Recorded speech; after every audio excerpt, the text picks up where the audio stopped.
మన గురించి దేవుడు ఏం చెప్తున్నాడంటే, మనం ఏది మాట్లాడినా లేఖనాలు చెప్తున్నాయి, మీరు భోజనం చేసినను, మీరు పానం చేసినను, మీరు ఏది చేసినను దేవునికి మహిమ రావాలంట. స్తోత్రం చెప్పండి గట్టిగా. హల్లెలూయా, హల్లెలూయా.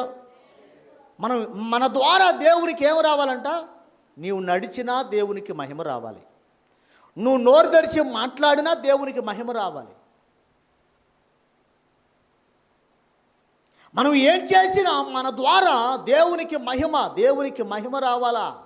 దేవుడు కూడా అంట, అసలు వీళ్ళు ఏం మాట్లాడుకుంటున్నారో, నాకు మహిమచ్చే మాటలు మాట్లాడుకుంటున్నారా, నన్ను గణపరిచే మాటలు మాట్లాడుకుంటున్నారా, అసలు వీళ్ళు దేవుని పిల్లలు కదా, వీళ్ళు నా పిల్లలు కదా, నా పిల్లలైన వారు ఏం మాట్లాడుకుంటున్నారో అని దేవుడు చూస్తూ ఉంటాడంట.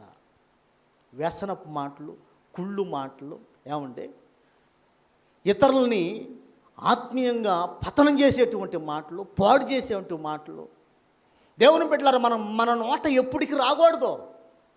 మనం క్రీస్తు రక్తంలో కడగబడ్డాం. స్తోత్రం చెప్పండి. హల్లెలూయా.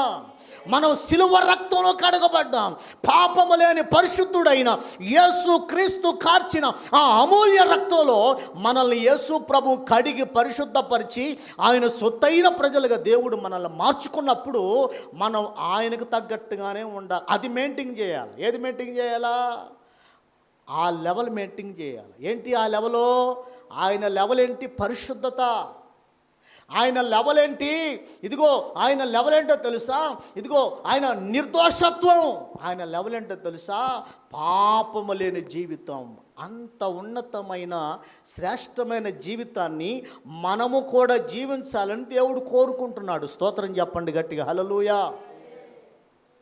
ఆయన పిల్లలైన మనం ఆయన వలె ఉండాలని, ఆయనలాగా మారాలని దేవుడు కోరుకుంటూ ఉంటాడు.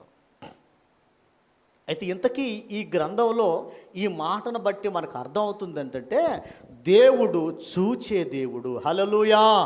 దేవుడు వినే దేవుడు. ఆయన వింటాడు. వినగలిగిన చెవులు కలిగిన దేవుడు ఆయన. నువ్వేం మాట్లాడుకుంటున్నావో ఆయనకు తెలుసు. ఒక మాటలో చెప్పాలంటే భక్తుడు అంటాడు, నా నోట మాట పుట్టక మునిపే నువ్వు దాన్ని ఎరిగి ఉన్నావు.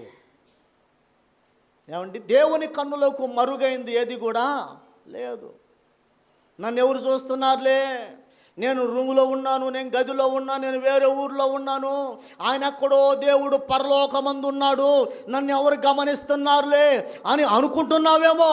కానీ దేవుని బిడ్డలారా, ఆయన కన్నులు ఎలాంటి కన్నులంట? అగ్ని నేత్రములు వంటి కన్నులు కలిగిన వాడంట ఆయన. ఆయన కన్నులకు మరుగైంది ఏది కూడా లేదు. నిన్ను నీ అంతరంగంలోకి తొంగి చూడగలిగిన దేవుడు ఆయన.